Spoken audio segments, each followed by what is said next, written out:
कृषि शिक्षा की जानकारी के लिए साई एग्री एक्सपर्ट के चैनल को सब्सक्राइब करें व बेल आइकन को दबाना बिल्कुल ना भूलें। नमस्कार दोस्तों, मैं आशीष कुमार चौहान आपके सामने फिर से एक नए टॉपिक के साथ। आइए अपन देखते हैं कौन सा टॉपिक है। तो care and management of animal. ठीक है, पशुओं की देखरेख एवं उसकी प्रबंधन विधियां क्या क्या होती है और हमको कैसे उसको विशेष रूप से ध्यान रखना है। ठीक है, एक अच्छे डेयरी फार्म के लिए अपन को क्या क्या चीज़ें अपने को अच्छे से ध्यान रखना है, उसके बारे में अपन को एक एक चीज़ पढ़ते जाना है, क्योंकि आपके एग्जाम में 2 से 3 क्वेश्चन यहाँ से पूछ दिया जाता है। तो आपको विशेष रूप से इसमें जो मेन पॉइंट रहेगा उसको मैं हिंट कर दूंगा कि कौन सा एग्जाम में पूछा जाता है। ठीक है, अब मैं तो इतना अंतर्यामी नहीं हूँ कि आपको बता दूं कि यही क्वेश्चन आएगा, लेकिन मैं आपको ये हिंट कर दूंगा कि हाँ, ये पॉइंट्स आपका ज़्यादा इंपॉर्टेंट है, तो इसमें आप ज़्यादा फोकस करेंगे। ठीक है, क्योंकि ये थोड़ा सा बड़ा चैप्टर है, तो इसमें आपको विशेष रूप से ध्यान रखना पड़ेगा। ठीक, तो अपन देखते हैं नेक्स्ट, एनिमल हाउसिंग। ठीक है, केयर एंड मैनेजमेंट में सबसे पहले अपन पढ़ेंगे वो है एनिमल हाउसिंग, मतलब पशुशाला। अब जो पशुशाला या फिर पशु आवास है उसको अपन, अब इसमें डेफिनेशन तो याद करना पड़ेगा नहीं, इंट्रोडक्शन मेरे को देना पड़ेगा नहीं, क्योंकि आप लोग भी किस में कहाँ रहते हैं, घर में ही रहते हैं।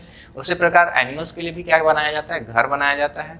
अब घर में हमको क्या क्या चीज़ें अच्छे से रखना है, रिक्वायरमेंट उसकी क्या रहना चाहिए, क्या उसका स्पेस होना चाहिए, क्या क्या उसके अंदर मैनेज करके चलना चाहिए, वो सारी चीज़ों को यहाँ पे अपन को देखते चलना है। ठीक है, तो अपन देखते हैं एनिमल हाउसिंग। अब एनिमल जो हाउसिंग होता है वो 2 टाइप्स का होता है। ठीक है, मतलब उसके 2 प्रणालियां होती है, 2 टाइप्स के होते हैं। एक होता है ओपन हाउसिंग सिस्टम और एक होता है क्लोज्ड हाउसिंग सिस्टम। जो ओपन हाउसिंग सिस्टम होता है वो बोल सकते हो कि ये पूरा फ्री रहता है। ठीक है, जहाँ पे लैंड बहुत ज़्यादा है, मतलब स्पेस ज़्यादा है, जगह बहुत ज़्यादा है, वहाँ पे ओपन हाउसिंग सिस्टम यूज़ किया जाता है। ठीक है, ये तो जनरली अपने यहाँ उतना ज़्यादा यूज़ नहीं किया जाता, फॉरेन कंट्री में ज़्यादा यूज़ किया जाता है। बड़ा सा बाड़ा बना देंगे, वहाँ पे खुला छोड़ दिया जाता है एनिमल्स को। ठीक है, बहुत सारे मूवी में भी आप लोग देखे होंगे, तो उसी को बोल देंगे अपन ओपन हाउसिंग सिस्टम। एक होता है closed housing system. Closed housing system को ही क्या बोला जाता है, पेलिंग मेथड। ठीक है, पेलिंग मेथड या फिर बोल सकते हैं साइंटिफिक मेथड। ठीक, क्योंकि इसी में ही क्या किया जाता है, वेल मेंटेन करके रखा जाता है, वेल मेंटेन रहता है पूरा उसका हाउसिंग सिस्टम। ठीक है, एक एनिमल के लिए कितना जगह रिक्वायरमेंट होना चाहिए, कितना जगह क्या होना चाहिए, सारी चीज़ें यहाँ पे फुल मैनेज रहता है, इसीलिए इसको बोला जाता है साइंटिफिक मेथड। अब ओपन हाउसिंग सिस्टम में अपन देखते हैं।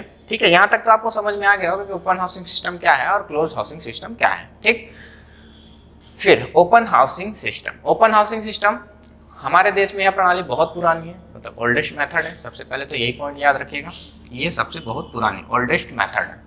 ठीक है, इसमें पशुओं को एक निश्चित स्थान पर बांधा नहीं जाता, मतलब फ्री छोड़ दिया जाता है, परंतु इसके खाना खाने का स्थान निश्चित होता है। मतलब जो खाना खाया फीडिंग कराया जाता है वो एक साइड बना दिया जाता है, वहाँ पे क्या होता है, आकर एनिमल फीडिंग करते हैं। तो ये व्यवस्था वहाँ पे की जाती है, पहला पॉइंट। सेकंड पॉइंट देखो, चारा खाने के लिए प्रत्येक पशु को 60 स्क्वायर फीट की जगह चाहिए। बस एक ही पॉइंट इसमें याद रखना, बाकी चीजें मत देखना, इधर उधर को मत देखना। अगर पूछा जाए एक एनिमल को कितना जगह चाहिए, तो आपको याद रखना 100 स्क्वायर फीट के आसपास, पूरे खाना वाना खाने के लिए, उसके रहने के लिए। ठीक, शेड में। उसके बाद थर्ड पॉइंट देखना, इस विधि का उपयोग वहां की जाती है जहाँ पे पशु की संख्या अधिक हो एवं स्थान की संख्या भी, मतलब स्थान का जो जगह हो वो बहुत ज़्यादा हो, कमी ना हो। बोलने से मतलब यही आपको समझ में आ रहा होगा कि वो स्थान बहुत बड़ा हो। ठीक है, बहुत बड़ा खुला एरिया हो, वहाँ पे अपन ये मेथड यूज़ किया जाता है। तो आपको आई होप ये पॉइंट अच्छे से समझ में आ गया। पहला पॉइंट में बताया सबसे ओल्डेस्ट मेथड है। सेकंड पॉइंट में आपको याद रखना है कितना जगह चाहिए उसको खाना खाने के लिए। ठीक है, खाना खाने का एक विशेष जगह होता है, बाकी चीज़ के लिए तो नहीं होता, फ्री छोड़ दिया जाता है। उसके बाद इस विधि का उपयोग या फिर इस मेथड का यूज़ कहाँ पे किया जाता है, तो आपको याद रखना है वैसे स्थान पे जहाँ पे जगह बहुत ज़्यादा हो। ठीक है, और दूसरा एनिमल की संख्या भी ज़्यादा हो, तो वहाँ पे अपन यूज़ करते हैं कौन सा, ओपन हाउसिंग सिस्टम। फिर अपन देखते हैं अपना जो मेनली अपन याद करना है जिस पॉइंट को या फिर जिस सिस्टम को, जिस हाउसिंग सिस्टम को, उस पर अपन आते हैं। ये तो आपको नॉर्मल सा याद हो ही गया होगा। नेक्स्ट अपन देखते हैं क्लोज्ड हाउसिंग सिस्टम। इस मेथड को बंद व्यवस्था या फिर क्लोज्ड हाउसिंग सिस्टम बोलते हैं। इसमें पशुओं को बांधने एवं चारा डालने का एक निश्चित स्थान होता है। ठीक है, मतलब खूटा विधि भी बोला जाता है इसको। ठीक है, हिंदी में खूटा विधि, इंग्लिश में पेलिंग मेथड बोला जाता है। ठीक, ये यहाँ पे दिया हुआ खूटा विधि। खूटा विधि मतलब पेलिंग मेथड। ठीक है। और वैज्ञानिक विधि मतलब साइंटिस्ट मेथड, ठीक है। दोनों पॉइंट आपको याद रखना है, ज़्यादा कचरा हो जा रहा है यहाँ पे, तो दोनों पॉइंट को मैं जो बोला हूँ वो याद रखिएगा, ठीक है। इसको साइंटिफिक मेथड भी बोला जाता है और खूटा विधि मतलब पैलिंग मेथड भी बोला जाता है। एनिमल को एक निश्चित स्थान पर पर्टिकुलर जगह पर क्या करते हैं, बांध कर रखते हैं और उसको चारा देने का भी पर्टिकुलर जगह होता है वहाँ पे, ठीक है। मतलब वेल मेंटेन्ड रहता है ये। तो आपको तीनों पॉइंट आपको याद रखना है, बांधने और चारा डालने, वैज्ञानिक विधि और खूटा विधि, ठीक है। क्लोज्ड हाउसिंग सिस्टम, उसके बाद क्लोज्ड हाउसिंग सिस्टम को दो टाइप्स में अपन क्या करते हैं, डिवाइड करते हैं। 2 टाइप्स के होते हैं। पहला होता है सिंगल हाउसिंग सिस्टम, दूसरा होता है डबल हाउसिंग सिस्टम, मतलब सिंगल लाइन, ठीक है, जिसमें एनिमल को एक ही लाइन में, मान लो ये घर है, ठीक है, पशुशाला है, तो यहाँ पे एनिमल जो रहेंगे सिंगल लाइन में प्रेजेंट रहेंगे। ये मान लो एनिमल है, ये जो एरो का निशान है वो एनिमल है, ठीक है। मतलब इसमें जो एनिमल होगा उसको सिंगल लाइन में अरेंज किया जाता है, ठीक है, एकल पंक्ति जिसको बोला जाता है। उसके बाद डुअल या फिर डबल लाइन हाउसिंग सिस्टम, इसमें क्या किया जाएगा, तो इसी को अपन बढ़ा देंगे, थोड़ा सा जगह को यहाँ तक ले लेंगे और यहाँ पे थोड़ा सा जगह डिवाइड कर देंगे और यहाँ पे फिर से एनिमल को अरेंज कर देंगे। ये देखो, ठीक, ये हो गया डबल लाइन सिस्टम, ठीक है। एग्जाम्पल से आपको, मतलब एग्जाम्पल नहीं, जो डायग्राम बनाया वहाँ से आपको पता चल रहा होगा क्या होता है। सिंगल लाइन में क्या होगा, एक ही लाइन को लिया जाएगा। डबल लाइन किसको बोलेंगे, जब 2 लाइन बना दिया जाएगा वहाँ पे, ठीक है। तो अपन आइए देखते हैं कि क्या क्या होता है इसमें, सिंगल लाइन में और डबल लाइन में। तो इसका जो जगह है, ठीक है, सिंगल लाइन का उतना ही रिक्वायरमेंट होता है डबल लाइन के लिए भी। तो यहाँ से अगर जगह का पूरा पता कर लेते हैं तो आपको पूरा आगे के लिए आसानी हो जाएगा। सिंगल लाइन हाउसिंग सिस्टम, देखो सिंगल लाइन हाउसिंग सिस्टम क्या होता है, इस विधि का उपयोग वहां करते हैं जहां पशुओं की संख्या कम हो। तो कितना पशु होना चाहिए, तो आपको याद रखना है 20, मैक्सिमम 20 एनिमल है वहां पे अपन यूज कर सकते हैं सिंगल लाइन हाउसिंग सिस्टम। आपके नोट्स में काफी अच्छे से दिख रहा होगा डायग्राम, यहाँ पे नहीं दिख पा रहा होगा तो यहाँ पे आप लोग देख लीजिएगा, ठीक है। मैं टेबल के थ्रू आपको बता दूंगा क्या क्या होती है। उसके बाद आते हैं डबल लाइन सिस्टम, ठीक है, double line housing system. Double line housing system एक चीज याद रखिएगा, अपन जब एनिमल की जो नंबर ऑफ एनिमल वो 80 to 100 एनिमल्स हैं, वहां पे अपन यूज करेंगे किसको, डबल लाइन हाउसिंग सिस्टम को, ठीक है। तो आपको याद रखना 80 से 100 एनिमल है वहां पे कौन सा मेथड यूज करेंगे, तो डबल लाइन मेथड यूज करेंगे, ठीक है। डबल लाइन मेथड भी 2 प्रकार के होते हैं, पहला है माउथ टू माउथ और सेकंड है टेल टू टेल। तो दोनों को आपको याद रखते चलना है। अब देखो दोनों में आपको विशेष रूप से क्या ध्यान रखना है, ठीक है, एग्जाम में आपको क्या पूछा गया है। तो माउथ टू माउथ जो होता है, इसमें क्वेश्चन ये किया गया था कि माउथ टू माउथ में, ठीक है, ऐसा कौन सा एनिमल हाउसिंग है या फिर एनिमल सिस्टम है जिसमें रोग फैलने की संभावना ज़्यादा रहती है, ठीक है, मतलब डिजीज कॉज होने का ज़्यादा क्या हो, डर लगा रहता है, ठीक है। तो आपको याद रखना है कौन सा मेथड है, माउथ टू माउथ। इसमें रोग लगने का खतरा रहता है, एनिमल आपस में लड़ लेती है उसका खतरा रहता है, ठीक है। तो आपको याद रखना है कौन सा, माउथ टू माउथ में। दोनों पॉइंट आपको याद, क्वेश्चन पूछा गया है। चारा डालने में समय कम लगता है, ठीक है, क्योंकि माउथ टू माउथ में एक ही रास्ता होता है चारा डालने का, दोनों साइड अपन डालते हुए चलते हैं। टेल टू टेल में अपोजिट डायरेक्शन हो जाता है। साफ सफाई करने में कठिनाई होता है क्योंकि काफ़ी ज़्यादा कंजेस्टेड हो जाता है जगह। दूसरा चीज़, मतलब चौथा चीज़, सॉरी, इसमें एयरेशन या फिर वेंटिलेशन नहीं हो पाता अच्छे से क्योंकि कंजेस्टेड है एरिया, ठीक है, कंजेस्टेड हो जाता है पूरा। और जो सनलाइट है वो भी अच्छे से नहीं मिल पाती है, और सनलाइट अच्छे से नहीं मिलने के कारण क्या होता है, इसमें डिजीज जो रहता है बहुत ही जल्दी फैलने लगती है, स्प्रेड होने लगती है, ठीक है। तो ये सारे पॉइंट्स आपको याद रखना है, क्वेश्चन पूछा गया है आपके एग्जाम में तो पूरा याद रखना है। मैं बताऊंगा अभी कितना कितना इसका स्पेस का रिक्वायरमेंट होता है सारी चीज़ों का, और क्या क्या रहता है यहाँ पे टेबल में दिखाऊंगा, डायग्राम में आपको नहीं दिख पा रहा होगा। नोट्स में आपको सारी चीज़ें अवेलेबल हो जाएगी तो वहाँ से आप देख सकते हैं। फिर अपन देखते हैं, इसका डायग्राम आपको नहीं दिख पा रहा होगा, जैसे कि मैं बता रहा हूं आपको, जो माउथ टू माउथ होता है उसका जो, चलिए मैं टेबल में ही बताऊंगा, ठीक है, यहाँ पे आपको नहीं समझ में आएगा ज़्यादा। अपन देख लेते हैं tell to tell method. Tell to tell method में आपको यहाँ ये आपको अच्छे से दिख रहा होगा, ठीक है। जो टेल टू टेल मेथड होता है इसमें देखो जो एनिमल रहता है उसका जो फेस रहता है वो अपोजिट डायरेक्शन में, ये मतलब ये जो एरो है मतलब इधर है उसका फेस और इधर एरो मतलब इधर है उसका फेस, ठीक है।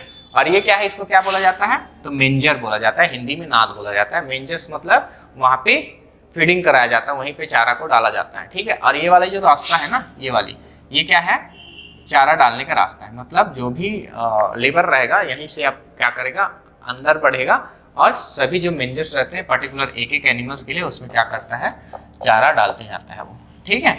और जस्ट देखो ये उसका सर है, ठीक है, फेस है इधर, तो इधर क्या रहेगा उसका यूरिन निकलने का रास्ता। तो ये वाला जो रास्ता है यूरिन निकलने का है, ठीक है, आपको याद रखना है। उसके बाद ये तो यूरिन निकलने का रास्ता है, थोड़ा बड़ा दिख रहा है, बहुत छोटा रहता है, नाली रहता है, छोटा सा पतला सा नाली रहता है।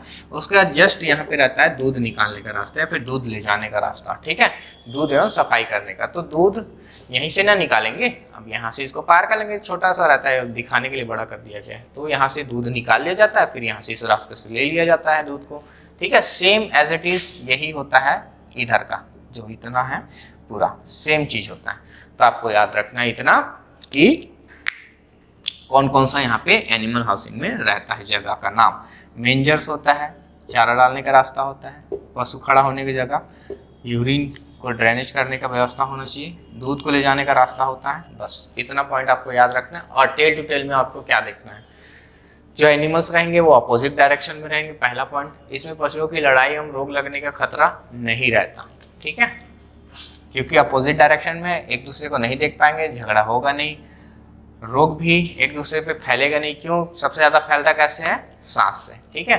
जब वो सांस लेता है तो उससे क्या होता है, वायरल जो भी इन्फेक्शन रहेगा या फिर वायरल जो भी बैक्टीरिया रहेगा उससे क्या होता है, बहुत जल्दी क्या होता है, इन्फेक्शन होने लगता है। इसीलिए ये तो दोनों अपोजिट डायरेक्शन में तो उतना जल्दी ये नहीं फैलता, ठीक है। इसीलिए बोला जाता है कि टेल टू टेल में ना लड़ाई का खतरा होता है और ना ही डिजीज का खतरा होता है, ठीक है।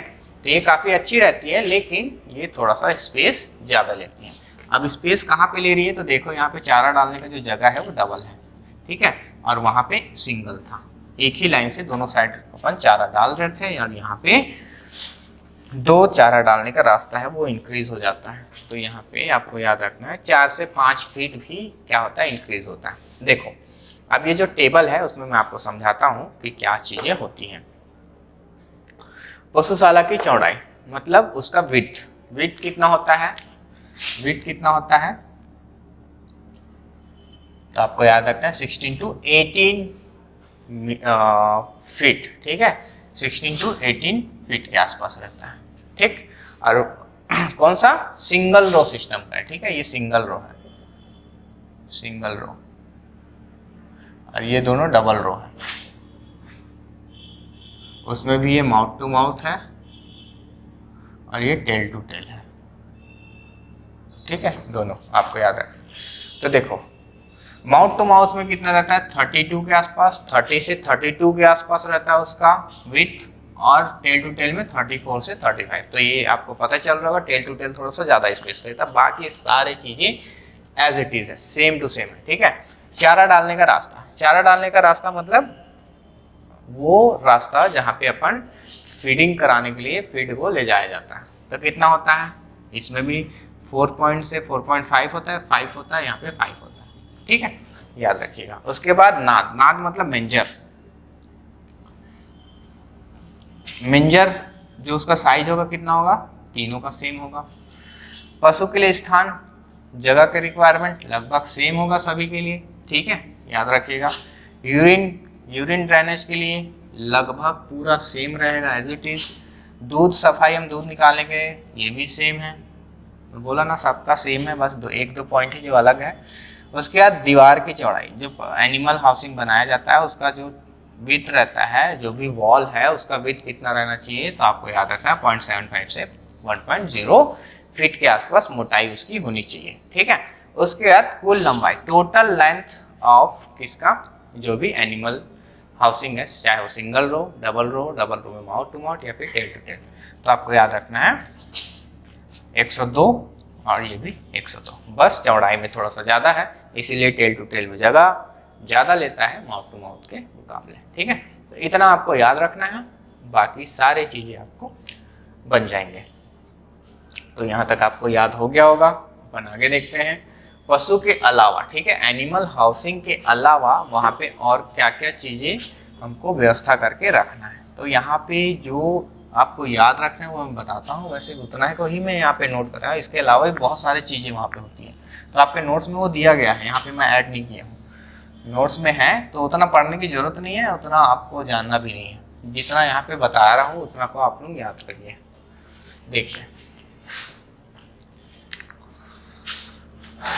पशुशाला के अलावा डेयरी फार्म में और बनाए जाने वाले कुछ विशेष जगह, ठीक है, पशु चिकित्सालय, ठीक है। पशु चिकित्सालय का क्षेत्रफल कितना होना चाहिए, मतलब जगह कितना चाहिए, उसके एरिया कितना चाहिए, 1200 स्क्वायर फीट, ठीक है। मतलब जो एनिमल हैं उनके लिए क्या करना चाहिए, डिस्पेंसरी, ठीक है। डिस्पेंसरी बोलेंगे अपन उसको, वही बोलते हैं ना, जो चिकित्सालय जो बनाते हैं, है ना। तो ये आपको याद रखना 1200 स्क्वायर फीट के आसपास होना चाहिए। नहीं याद रखेंगे तो भी चलेगा, इसको नहीं भी याद रखेंगे, जो मैं टिक लगाऊंगा उसको याद रखना। उसके बाद अभिलेख कक्ष। अभिलेख कक्ष को इंग्लिश में क्या बोलते हैं यार, अभिलेख कक्ष को मेरे को भी उतना हिंदी नहीं पता चलता है।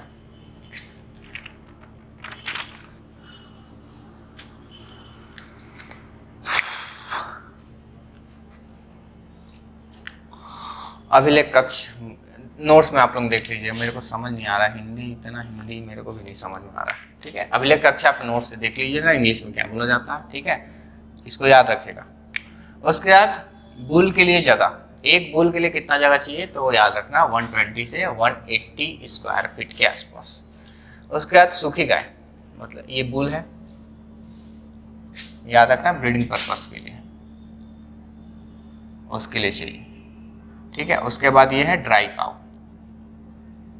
ड्राई काउ के लिए कितना रिक्वायरमेंट है, तो 50 to 60 स्क्वायर फीट के आसपास। अलगाव कक्ष मतलब आइसोलेशन, आइसोलेशन रूम।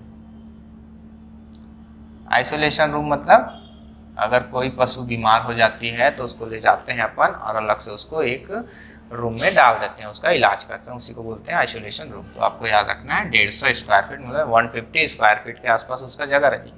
और ये आपके एग्जाम में पूछा गया, याद रखिएगा। ब्यात कक्ष, काल्विंग बॉक्स। काल्विंग बॉक्स कितना मतलब इतना याद रखना, उसका जगह का रिक्वायरमेंट कितना होना चाहिए, तो 120, ठीक है। 120 आपके एग्जाम में लिया गया है, तो आपको याद रखना 120 स्क्वायर फीट के आसपास काल्विंग बॉक्स होना चाहिए। काल्विंग बॉक्स मतलब जब कोई भी एनिमल प्रेग्नेंट होती है तो प्रेग्नेंट के लास्ट स्टेज, लास्ट 15 दिन यहाँ पे उसका डिलीवरी होने वाला रहता है, तो 15 दिन पहले उसको काल्विंग बॉक्स में रखा जाता है और विशेष रूप से उसको ध्यान दिया जाता है, उसका क्या किया जाता है, केयर किया जाता है, ठीक है। तो वो 15 दिन तक हम किस में रखेंगे, तो उसको बोला जाता है काल्विंग बॉक्स। तो इसको क्या बोलेंगे, काल्विंग बॉक्स, ठीक है। तो काल्विंग बॉक्स का साइज कितना होना चाहिए, तो आपको याद रखना 120 स्क्वायर फीट के आसपास, ठीक है। उसके बाद जो दूध देती रहती है एनिमल, मतलब मिल्क प्रोडक्टिव काऊ के लिए जगह कितना चाहिए, तो आपको याद रखना है 60 to 70 स्क्वायर फीट के आसपास जगह चाहिए उसको, ठीक है। तो ये पॉइंट भी याद रखिएगा, पूछा गया क्वेश्चन। अब यहाँ से क्या इंपॉर्टेंट है, एक न्यू बोर्न काफ या फिर कासिर काफ लिखे यहाँ पे, काफ के लिए कितना जगह रिक्वायरमेंट चाहिए, ठीक है। इधर मीटर में दिया हुआ है, ये मीटर यहाँ पे आएगा, ठीक है, और ये फीट में दिया है, ठीक, इसको मत याद रखिएगा। तो देखो 3 माह से कम मतलब लेस देन 3 मंथ के काफ को कितना जगह रिक्वायरमेंट चाहिए, तो 20 to 25 स्क्वायर फीट। फीट में याद रखना, मीटर में मत याद रखना। फिर सेकंड 3 to 6 मंथ के काफ के लिए कितना जगह चाहिए, तो आपको याद रखना है 25 से 30 स्क्वायर फीट। फिर 1 साल, ठीक है, 1 साल के जो काफ है उसको कितना चाहिए, तो आपको याद रखना है 30 to 40 स्क्वायर फीट। और 1 साल से ज़्यादा, ठीक है, 1 साल से ज़्यादा तो उसको आपको याद रखना है 40 to 50 स्क्वायर फीट के आसपास जगह चाहिए, ठीक है। तो ये आपको याद रखना। एक आता है, एक क्वेश्चन है, हीफर। हीफर किसको बोलते हैं, तो हिंदी में बोला जाता है इसको बछिया, ठीक है, हिंदी में क्या बोलते हैं, बछिया। और हीफर उसको बोला जाता है जिसमें अपन क्या करते हैं, अब वो रेडी होते रहती है, उसको मतलब वो बच्चा पैदा करने के लिए वो रेडी होते रहती है, ठीक है। तो उस बच्चिया को अपन क्या बोलेंगे, हीफर बोला जाता है, ठीक है। तो इसको याद रखिएगा, पूछा गया क्वेश्चन है। कंफ्यूज नहीं होना, हीफर मतलब क्या होता है, ठीक। बछिया को बोला जाता है, काफ किसको बोला जाएगा, बछड़े को बोला जाता है। तो दोनों चीज़ें याद रखिएगा।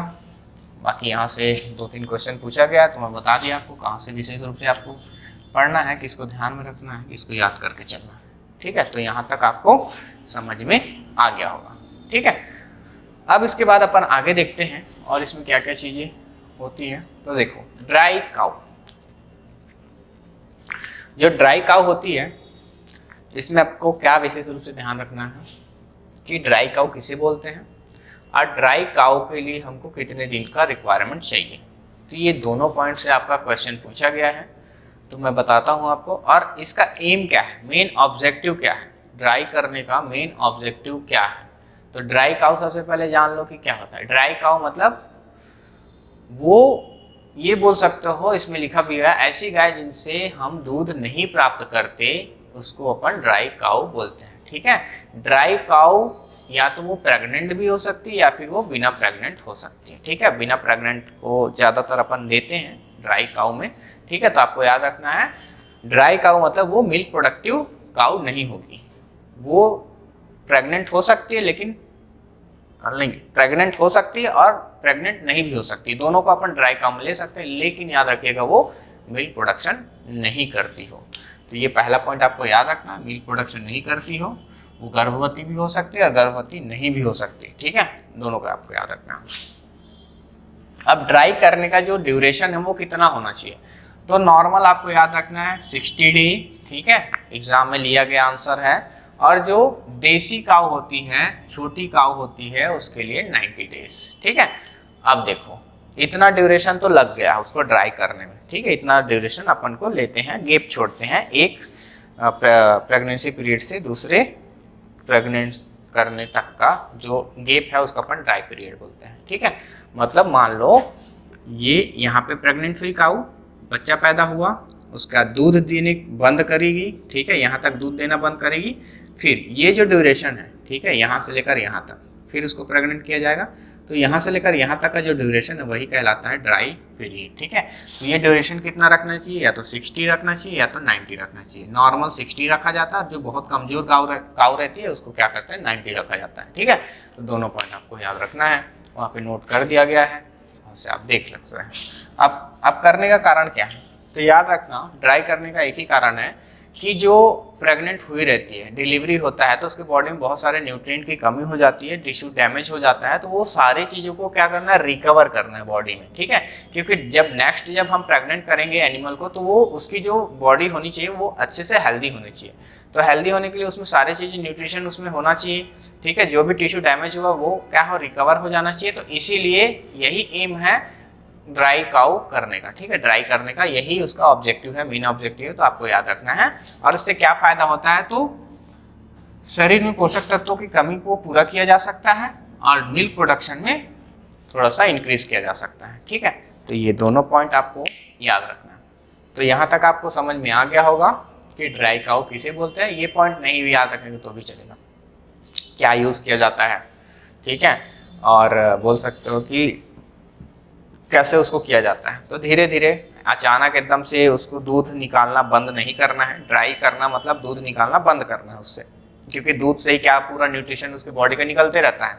तो जैसे जैसे हम दूध निकालना बंद करते चलते हैं तो उसका क्या होता है, बॉडी रिकवर करने लगता है, उसमें न्यूट्रिशन जो रहती है वो काफ़ी अच्छे से रुक पाती है। और न्यूट्रिशन रुकेगी तो जाहिर सी बात है जो भी डैमेज टिश्यू रहेगा उसको वो क्या करेगी, रिकवर करेगी, फिर से उसको बनाना स्टार्ट कर देती हैं, ठीक है। तो इसीलिए किया जाता है। और डायरेक्ट हम एक ही बार में दूध निकालना बंद नहीं करते, उसको धीरे धीरे निकालना बंद करते। एक ही बार में अगर बंद कर देंगे तो काऊ का जो हेल्थ है वो काफ़ी ज़्यादा अनबैलेंस हो जाएगा, ठीक है। तो ये आपको याद रखना है यहाँ तक, ठीक है। चलिए, ये हो गया ड्राई काऊ। यहाँ तक आप लोगों को अच्छे से समझ में आ गया होगा। नेक्स्ट अपन देखते हैं, चलिए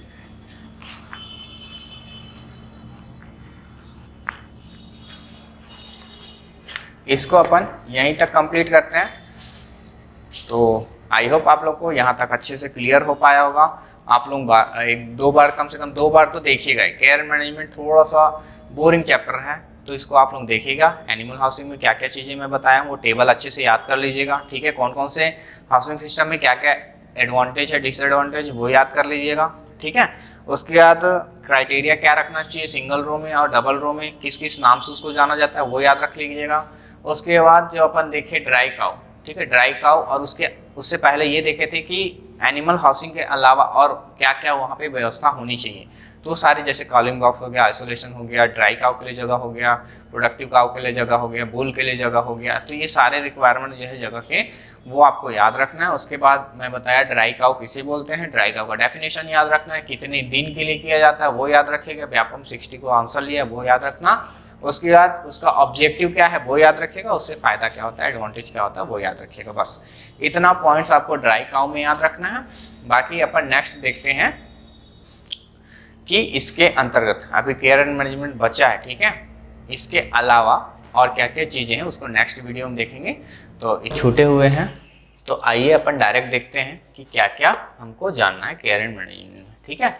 तो सबसे पहला गर्भवती गाय के लक्षण, ठीक है। एक प्रेग्नेंट एनिमल में उसके बॉडी में ऐसा कौन कौन सा कैरेक्टर्स देखने को मिलता है या फिर चेंजेस आती है, वो सारी चीज़ें यहाँ पे देखना है अपने को, ठीक है। सबसे पहले देखो कि जो जैसे मैं पहले बताया था जो उसका ऋतु काल है, हीट पीरियड है, वो 21 डेज पे आता है, ठीक है, 21 डेज पे आता है, 12 से 24 घंटे के लिए, ठीक है। तो सबसे पहले वो बंद हो जाएगा, ठीक है। जब गाय प्रेग्नेंट हो जाएगी तो वो जो एस्ट्रस साइकिल है वो बंद हो जाता है, हीट में नहीं आती वो दोबारा। तो ये इसका सबसे बड़ा क्या है, कैरेक्टर्स है। सेकंड कैरेक्टर, गर्भवती गाय के पेट के आसपास 4 से 5 महीने के बाद, ठीक है, 4 to 5 मंथ के बाद अगर हम कान लगा के सुनते हैं तो क्या होता है, हमको आवाज़ें सुनाई देती हैं, ठीक है। किसकी आवाज़ें सुनाई देगी, तो जो भी काफ है वहाँ पे उसकी धड़कन का आवाज़ सुनाई देता है, ठीक है। तो याद रखिएगा दूसरा पॉइंट। तीसरा पॉइंट, गाय का स्वभाव शांत हो जाती है, मतलब साइलेंट हो जाती है, वो सबसे अलग हो जाती है, ज़्यादा हलचल नहीं रहता उसके बॉडी में। उसके बाद भ्रूण की वृद्धि की अंतिम 2 माह में सर्वाधिक वृद्धि होती है, मतलब जब एनिमल का लास्ट स्टेज आता है प्रेगनेंसी का, ठीक है, लास्ट का 2 मंथ जो रहता है वहाँ पे सबसे फास्ट क्या होता है, ग्रोथ करता है उसका बॉडी, किसका, तो जो भी पेट में काफ है, ठीक है। उसके बाद नेक्स्ट कैरेक्टर क्या देखने को मिलता है, उसका अडर रहता है, ठीक है। आयन मतलब अडर जो रहता है वो काफ़ी ज़्यादा सॉफ्ट हो जाता है, चिकना हो जाता है, और उसका जो साइज है वो काफ़ी ज़्यादा इंक्रीज होने लगता है। क्यों, क्योंकि वहाँ पे मिल्क बनना स्टार्ट हो जाता है, मिल्क फॉर्मेशन स्टार्ट हो जाता है, ठीक है। इसीलिए तो इतना पॉइंट आपको याद रखना है, क्वेश्चन पूछा जा चुका है, तो ये विशेष रूप से ये पॉइंट्स को ध्यान रखना है। फिर उसके बाद इसको 2 पार्ट्स में अपन डिवाइड कर देते हैं, केयरिंग बिफोर काल्विंग और केयरिंग आफ्टर काल्विंग, ठीक है।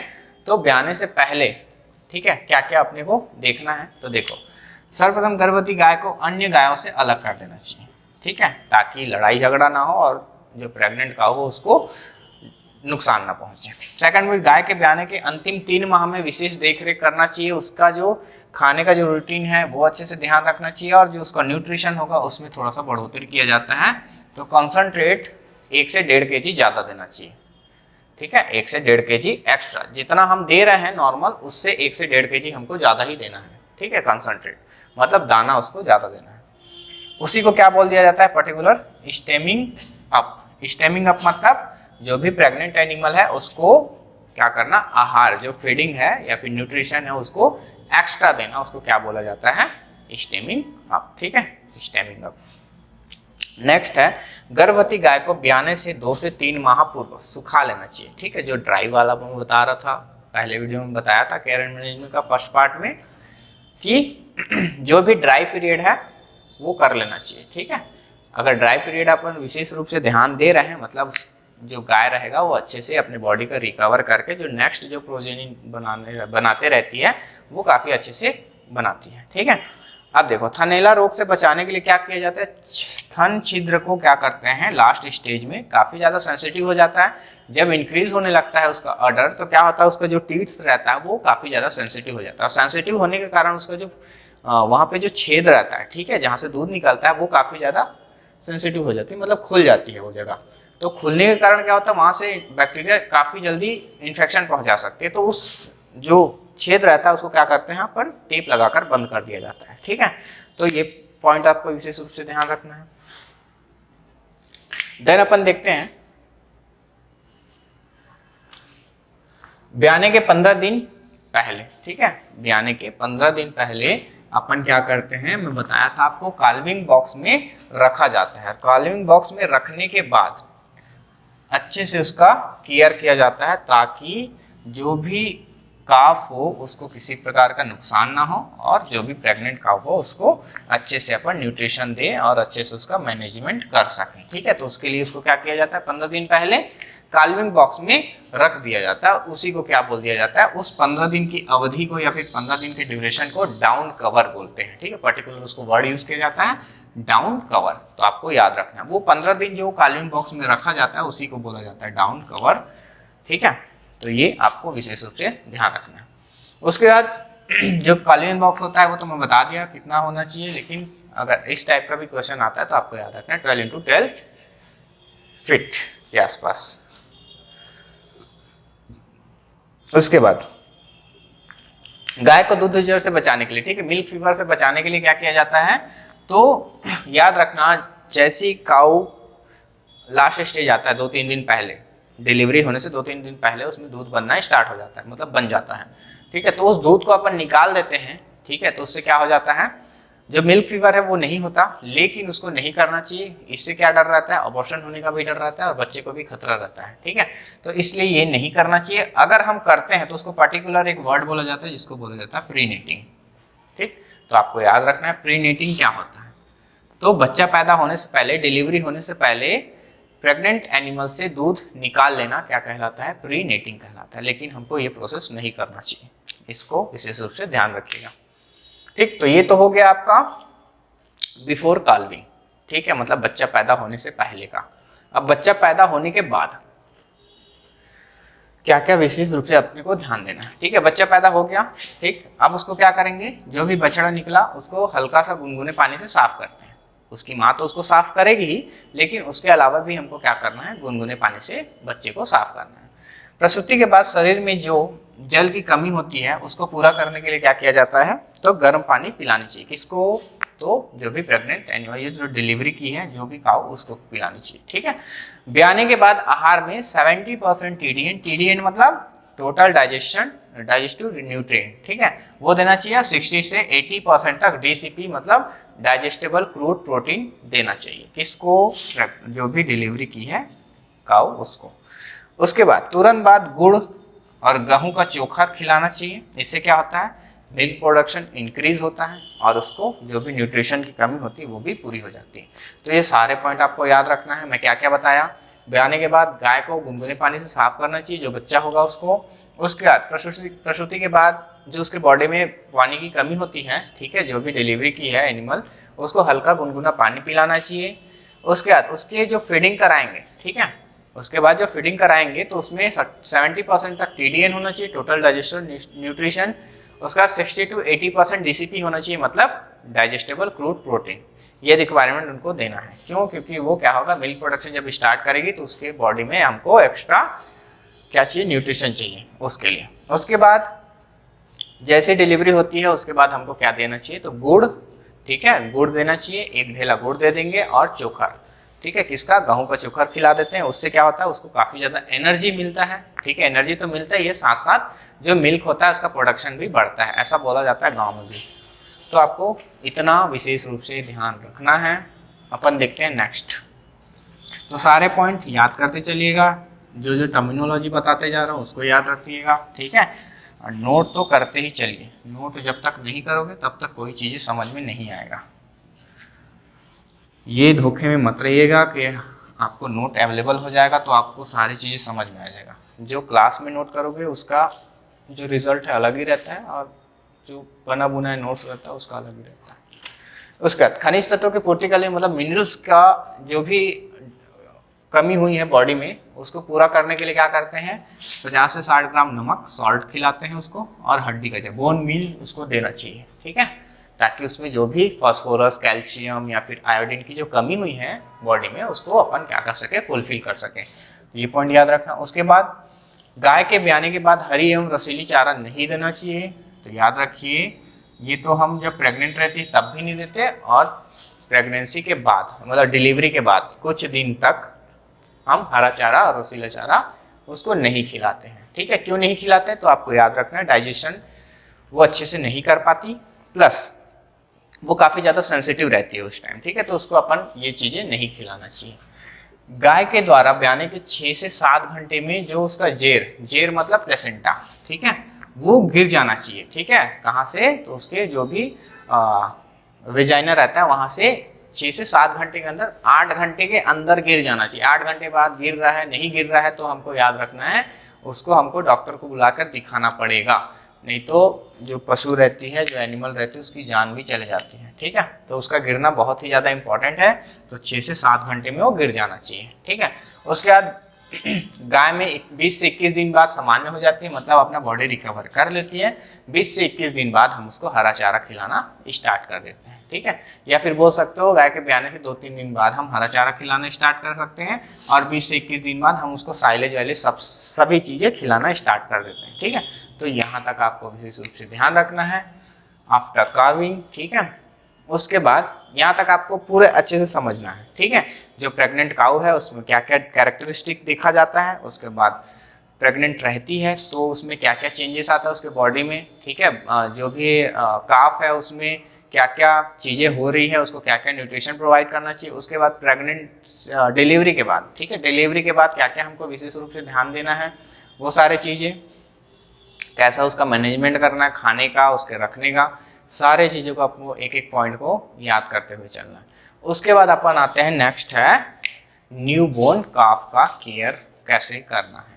ठीक है, तो अपन देखते हैं कैसे अपन को बछड़े का देखभाल करना है, क्या क्या विशेष रूप से अपने को याद करना है एग्जाम पॉइंट ऑफ व्यू से। तो देखिए,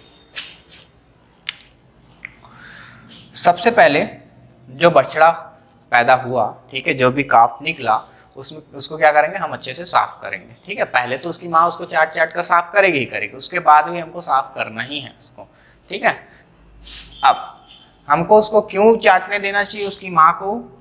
तो आपको पता होगा उसका जो टंग रहता है वो काफ़ी रफ रहता है। ठीक है, रफ रहता है, तो वो जब उसको साफ करते हैं उसके बॉडी में, जब जीभ को क्या करती है, रगड़ती है, तो उससे क्या होता है, जो काफ रहता है उसका ब्लड सर्कुलेशन बढ़ता है। ठीक है, बढ़ता क्यों है? तो आपको याद रखना है, जब भी हम स्क्रब करते हैं अपने बॉडी में भी, ठीक है, तो हमारा जो ब्लड सर्कुलेशन रहता है वो बढ़ता है। ठीक है, तो याद रखना, यही कॉन्सेप्ट लगाते हैं यहाँ पे और इसको याद रखते हैं।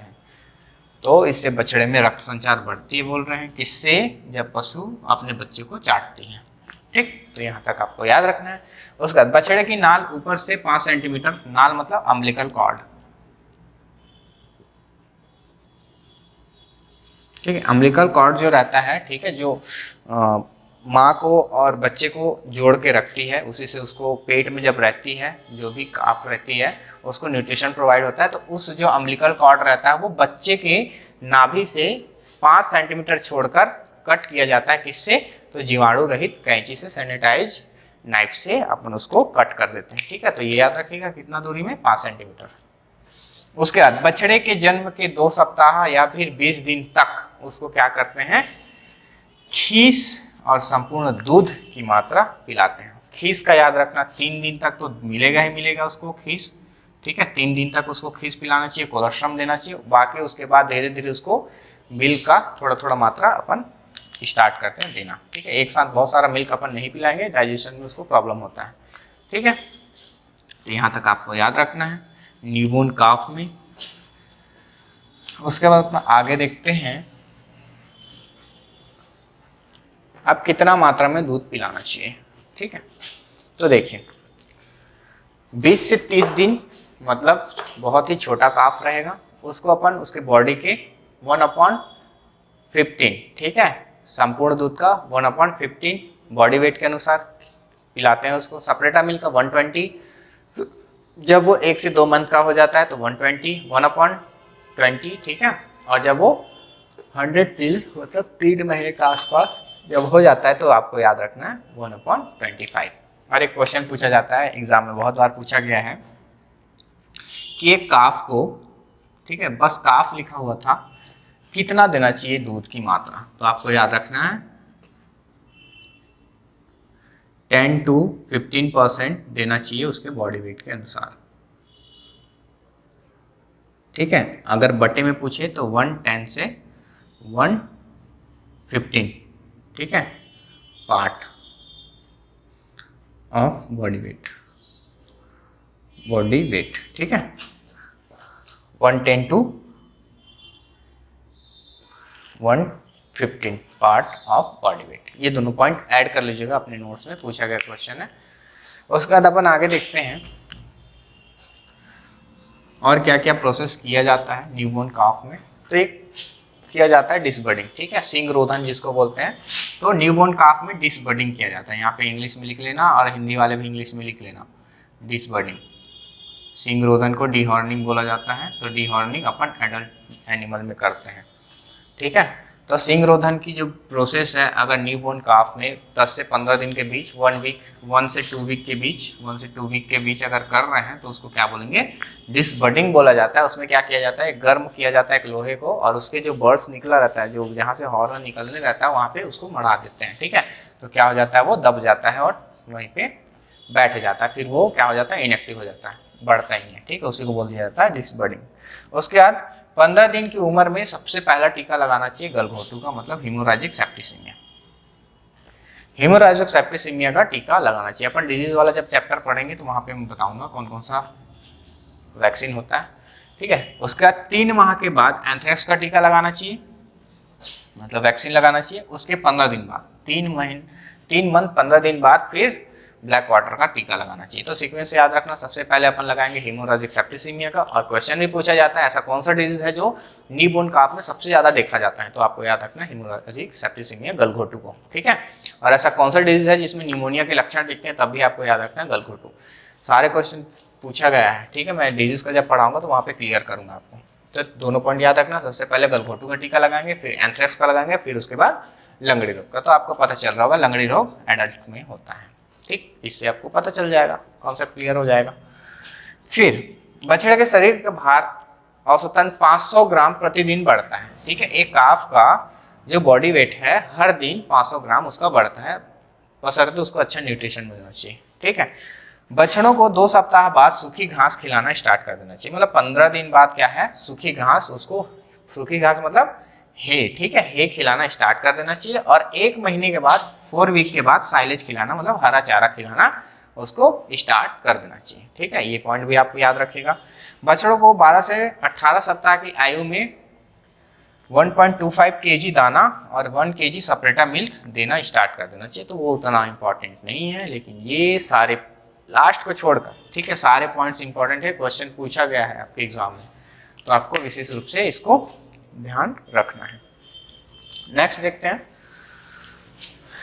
4 से 5 सप्ताह मतलब 1 मंथ, ठीक है, 1 से 1.5 माह के काफ को स्टार्टर देना प्रारंभ करना चाहिए। और स्टार्टर मतलब वही है उसके ग्रोथ के लिए, जो बॉडी ग्रोथ के लिए जो चारा दिया जाता है, ठीक है। उसमें प्रोटीन की मात्रा काफ़ी ज़्यादा होना चाहिए, क्रूड फाइबर की मात्रा ज़्यादा होना चाहिए, तभी तो उसका मसल्स ग्रोथ करेगा, मसल्स ग्रोथ करेगा तो बॉडी ग्रोथ करेगा, सिंपल सी बात है। तो उसमें देखो TDN परसेंटेज कितना होना चाहिए, DCP परसेंट, तो TDN परसेंट 70 होना चाहिए और TDN परसेंट 20 होना चाहिए, सॉरी TDN परसेंट 70 होना चाहिए, 70%, और DCP होना चाहिए आपका 20% के आसपास। इसको अपन स्टार्टर बोलेंगे, ठीक। उसके बाद बछड़ा जब 6 माह का हो जाता है तो उसे चारागाह में भेज देना चाहिए, मतलब उसको इंडिपेंडेंट, या फिर बोल सकते हो उसको छोड़ देना चाहिए, वो अपने आप सब चीज़ कर लेंगे, ठीक। जब तक वो 6 माह तक का नहीं हुआ रहता तब तक उसको विशेष रूप से ध्यान रखा जाता है, तो ये पॉइंट उतना ज़्यादा इंपॉर्टेंट नहीं है, तो आप लोग उसको छोड़ सकते हैं। तो यहाँ तक न्यूबॉर्न काफ का आपको सारे चीज़ें याद रखना है, उसके पैदा होने से लेकर उसके 6 माह तक के होने तक का जो भी मैनेजमेंट किया गया है, सारे पॉइंट्स को मैं यहाँ पे दे दिया हूँ। सारे पॉइंट से क्वेश्चन पूछा जा चुका है, जो पॉइंट से क्वेश्चन नहीं पूछा उसको मैं विशेष रूप से बता दिया हूँ कि इसको नहीं पढ़ने से भी चलेगा, लेकिन जितना पॉइंट मैं बताया उतना पॉइंट आपको याद रखना है। उसके बाद केयर ऑफ बुल, ठीक है। एक सांड की देखभाल हम कैसे करते हैं, तो सांड 2 टाइप्स के होते हैं, एक होता है जो सर्विस देता है और एक होता है जो एग्रीकल्चर वर्क के लिए यूज किया जाता है। तो जो सर्विस देता है, सर्विस मतलब जिससे हम एनिमल को, एक काऊ को प्रेग्नेंट करते हैं, ठीक है, या फिर बोल सकते हैं उससे अपन सीमेन कलेक्ट करते हैं, उसको बोलते हैं सर्विस वाला बुल, ठीक है। और एक होता है एग्रीकल्चर बुल, उसको अपन कैस्ट्रेशन के थ्रू क्या करते हैं, बंधिया मतलब रिप्रोडक्शन के लिए इनएक्टिव कर देते हैं, बोल सकते हो, ठीक है। तो वो रिप्रोडक्शन उसमें नहीं होता, इसीलिए उसको अपन एग्रीकल्चर वर्क के लिए यूज करते हैं। तो देखो सांड को आधा पशु समूह भी कहा जाता है, ठीक है। आधा पशु मतलब हाफ एनिमल ग्रुप बोला जाता है, ठीक है, हाफ एनिमल ग्रुप बोला जाता है, तो याद रखना है। जिस बछड़े को सांड बनाना होता है उसके सिंग रोधन 2 सप्ताह में ही कर देना चाहिए, मतलब डिसबर्डिंग प्रोसेस इसमें कर देना चाहिए, ठीक है। इस पॉइंट को भी याद रखना, इसको भी याद रखना। जिस बछड़े को सांड बनाना हो उसे 6 माह की आयु में ही अलग कर देना चाहिए, वो तो हम नॉर्मली अलग कर ही दे रहे हैं, ठीक है। सांड बनाए जाने वाले बछड़े के आहार में TDN परसेंटेज 70 होना चाहिए और 12 से 17% DCP होना चाहिए, नॉर्मल काम में अपन दे रहे थे, ठीक है। उसके बाद सांड को 100 kg शरीर भार मतलब 100 kg बॉडी वेट पर 1 kg दलहनी है और 2 से 2.5 kg अपन क्या देंगे, साइलेज या फिर उसको शुष्क पदार्थ देंगे, ठीक है। शुष्क पदार्थ में आपका कंसंट्रेट या फिर कुछ भी आ सकता है, ठीक है। तो यहाँ पे देंगे 100 kg बॉडी वेट के अनुसार। सांड को घुमाने के लिए बुल स्टाफ या फिर बुल होल्डर नामक यंत्र का उपयोग करते हैं। बुल स्टाफ मतलब बोल सकते हो जो बुल को घुमाने या फिर मूवमेंट करने के लिए यूज किया जाने वाला मशीन, ठीक है। उसका देशी नस्ल के सांड को 2 से 2.5 या फिर 3.5 से 5 वर्ष या संकर नस्ल को 2 से 2.5 वर्ष का जब हो जाता है तब उससे हम सर्विस लेना स्टार्ट कर देते हैं, ठीक है। तो ये पॉइंट, लास्ट वाला पॉइंट को याद रखिएगा। सारे पॉइंट जितना मैं बताते जा रहा हूँ सबको याद रखना है, जिसको नहीं पढ़ना उसको मैं बोल दूंगा कि इसको मत देखना बोल के, या जितना गोला लगा रहा हूँ जितना टिक लगा रहा हूँ उसको तो आपको याद रखना ही है, ठीक है। जिसको नहीं याद रखना वो मैं बता दूंगा आपको, क्योंकि स्मार्ट स्टडी भी जरूरी है। वर्ष में प्रजनन योग्य हो जाती है, ठीक है। मतलब देशी जो नस्ल की गाय होगी वो 2.5 से 3.5 साल के बीच हो जाएगी प्रजनन योग्य, मतलब उससे अपन जो भी नया प्रोजनी बनाना स्टार्ट कर सकते हैं या फिर मेटिंग प्रोसेस के लिए यूज़ कर सकते हैं। लेकिन अगर वहीं पे हाइब्रिड ब्रीड का अगर देखें तो हाइब्रिड ब्रीड 2 से 2.5 साल में तैयार हो जाता है, ठीक है। 1 साल का फर्क है। उसका सांड में प्रथम वर्ष, ठीक है, अगर जिसको अपन सर्विस के लिए यूज़ कर रहे हैं बुल, उसमें अपन देखेंगे जो फर्स्ट ईयर रहेगा, ठीक है, जब वो तैयार हो जाएगा तो अपन 30 गाय को ही गर्भित करना चाहिए, 30 एनिमल्स को ही, 30 काऊ को ही, बस उसमें क्या करना चाहिए, अपन सर्विस लेना चाहिए, ठीक है। सर्विस क्या होता है मैं बता चुका। उसके बाद 2 साल बाद 90 से 100 सर्विस लेनी चाहिए, ठीक है, क्योंकि वो थोड़ी बड़ी हो जा रही थी, उसमें स्पर्म बनना, सीमेंट बनना थोड़ा फास्ट हो जाता है, तो इसीलिए उसको 90 से 100 सर्विस लेना स्टार्ट कर देना चाहिए, लेकिन 2 वर्ष के बाद, ठीक है। तो इतना पॉइंट आपको याद रखना है केयर ऑफ बुल में। अब एग्रीकल्चर वाला अपन कैस्ट्रेशन वाला जब देखेंगे तो वहाँ पे मैं कंप्लीटली आपको बता दूंगा कि क्या क्या चीज़ें होती हैं और कैसे उसको अपन एक ताकतवर बुल बनाते हैं, ठीक है। तो वहाँ तक आपको याद रखना है। फिर इंपॉर्टेंट पॉइंट्स देख लेते हैं। पशुशाला के दरवाजा, ठीक है, उसका जो डोर होगा वो हमेशा उत्तर से पश्चिम की ओर होना चाहिए, मतलब नॉर्थ से वेस्ट की ओर होनी चाहिए, ठीक है, डायरेक्शन उसका। पशुओं को स्वच्छ वायु मिले इसके लिए अपन क्या करते हैं, विंडोज बनाते हैं या फिर बोल सकते हो कि खिड़कियां जो रहेगी, ठीक है। उसके बाद पशुशाला की छत की ऊंचाई कितनी होनी चाहिए, जमीन से छत की ऊंचाई कितनी होनी चाहिए, तो 15 से 16 फीट के आसपास होनी चाहिए, ताकि उसमें वेंटिलेशन भी काफी अच्छा हो। पशुशाला की दीवार की ऊंचाई कितनी होनी चाहिए, तो 7 से 8 फीट, जो साइड का जो वॉल रहेगा वो 7 से 8 फीट होनी चाहिए। डेयरी फार्म एक भवन से दूसरे, मतलब एक एनिमल हाउसिंग से दूसरी एनिमल हाउसिंग, हाँ, 80 से 100 फीट, मतलब 20 से 25 मीटर के आसपास होना चाहिए। क्वेश्चन पूछा जा चुका है एग्जाम में, तो लिया है आंसर 20 मीटर, ठीक है, व्यापम आंसर लिया 20 मीटर, ठीक है। तो मीटर में भी याद रखिए, फीट में भी याद रखिएगा। एक डेयरी फार्म से दूसरे डेयरी फार्म के बीच का जो डिस्टेंस होना चाहिए वो 20 मीटर या फिर 80 to 100 फीट के आसपास होनी चाहिए, ठीक है। उसके बाद पशुशाला की जो लंबाई है, लेंथ होती है, जो एनिमल हाउसिंग का जो लेंथ है वो आपको याद रखना है नॉर्थ टू साउथ होना चाहिए, ठीक है, उत्तर से दक्षिण की ओर होनी चाहिए। फिर दोहरी विधि में पशुओं की संख्या 80 से 100 रखनी चाहिए, वो तो मैं आपको पहले ही बता दिया था, तो ये लास्ट वाला पॉइंट भी आप वहाँ पे पढ़ लीजिएगा, ठीक है। तो यहाँ तक आपको याद रखना है केयर एंड मैनेजमेंट में कैसे कैसे केयर किया जाता है, कैसे कैसे उसका मैनेज किया जाता है, ठीक है। तो यहाँ पे सारे पॉइंट्स आपको क्लियर हो पाएंगे और सारे पॉइंट्स को याद करते चलिए, क्योंकि सारे पॉइंट्स किसी न किसी एग्जाम में पूछा गया है। और व्यापम का एक खास बात यह है कि वो कॉन्सेप्चुअल क्वेश्चन अब करना स्टार्ट कर दिया है, ठीक है। मतलब कारण कथन वाला जो क्वेश्चन आता है वो हो गया, या तो 4 ऑप्शन दे देगा लास्ट में, इनमें से सभी दे देगा, या फिर बोथ ऑफ ये इस टाइप का, ए और बा, आ वाह सही है, ऐसा टाइप से क्वेश्चन कर रहा है, ठीक है। तो आपको सारी चीज़ों को पढ़ते चलना है। कॉन्सेप्ट जब तक क्लियर नहीं होगा आपका क्वेश्चन नहीं बनेगा इस टाइप का। जब कॉन्सेप्चुअल क्वेश्चन आता है तो आपका कॉन्सेप्ट क्लियर होना चाहिए, तब भी आप क्वेश्चन बना सकते हैं। नहीं तो रटने वाला काम करेंगे तो आपका क्वेश्चन अभी के डेट में तो नहीं बनने वाला, ठीक है। तो आपको सारी चीज़ें कॉन्सेप्ट क्लियर करते चलना है, मेन पॉइंट को आपको पकड़ते चलना है, लेकिन उससे रिलेटेड क्या चीज़ें हो रही है, क्या उससे फ़ायदा हो रहा है, क्या उससे घाटा हो रहा है, वो सारे चीज़ को भी आपको पता करते चलना है। तभी आप एग्जाम में क्वेश्चन लगा सकते हैं, वरना आपका क्वेश्चन नहीं बनेगा, आपको हमेशा डाउटफुल रहेगा, ठीक है क्वेश्चन। तो इतना आपको याद रखना है कैरियर मैनेजमेंट में, ठीक है। उसके बाद अपन नेक्स्ट क्लास जो भी रहेगा उसमें और जितने आपके टॉपिक छूट गए हैं उसको अपन जल्दी कवर करते हुए चलेंगे, ठीक है। तो आप अपना अच्छे से ख्याल रखिए, अच्छे से पढ़ाई करिए, और आज की क्लास अपन यहीं पे क्लोज करते हैं। धन्यवाद।